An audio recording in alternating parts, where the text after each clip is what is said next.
wants to start? We'll start with Bill on the fourth row here on the left.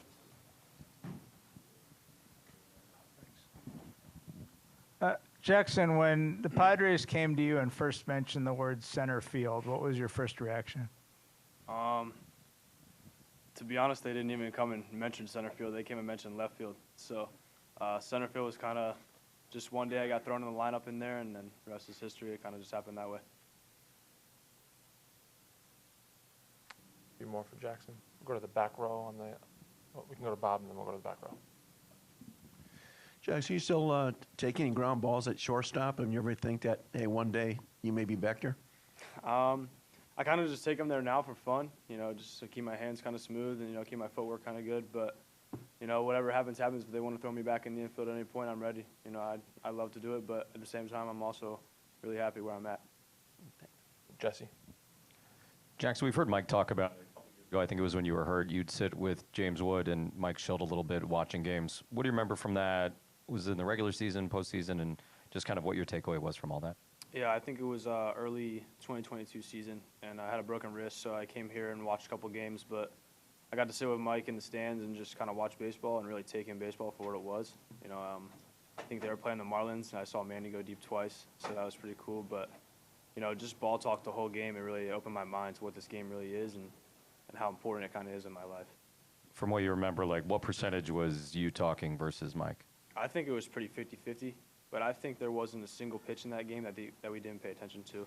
I think we were locked in for every single pitch. We knew what pitch was coming next, too. That's how kind of focused we were on it. Tony. Jackson, all year long you've kind of, showed a ton of maturity in terms of handling what's been put in front of you. I imagine since the postseason started, you feel the different energy in terms of how the game is played. How have you been able to manage all of that energy and still stay, doing the same thing you've been doing?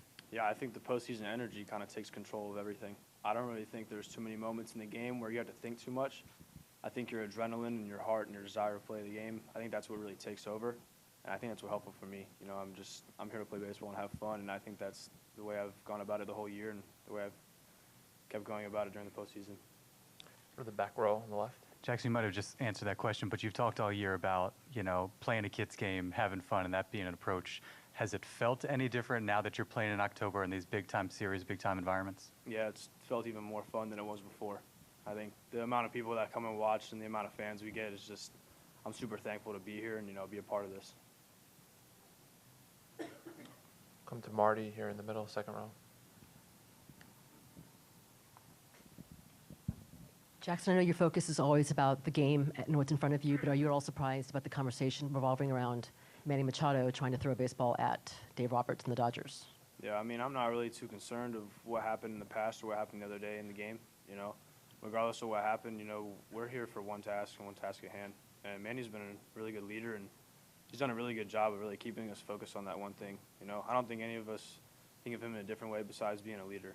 He's always been there. He's always been doing the best he can, working hard to stay in the good shape he's in. But, I think we're all past that. We're ready to move on and play baseball today. You played some electric games here at Petco Park. What are you expecting from this version of Padres and Dodgers in the playoffs? I'm sure it'll be loud, so adrenaline will be bumping, a lot of emotions, but I think everybody's ready to handle it and just play baseball today.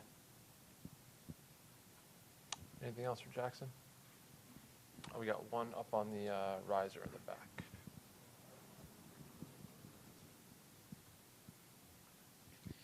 Jackson, do you ever think about the fact, 3 years ago you were playing high school ball, and now you're playing in the postseason?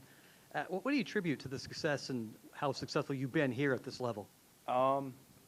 Yeah, I think about it sometimes. I think about how cool it is, though, and just how fortunate I am. But I think really it's just the people around me that got me here. I don't think I could have had a better group to come up with and a better group to play with this year, too, to just have as much fun as I possibly can have. And I'm just thankful. All my buddies in the minor leagues, every coach that's ever helped me, everybody along the last 3 years that's got me here, I'm just thankful for it all. And, I'm just taking it all in right now. All right, Jackson, we appreciate you coming in. Thank you.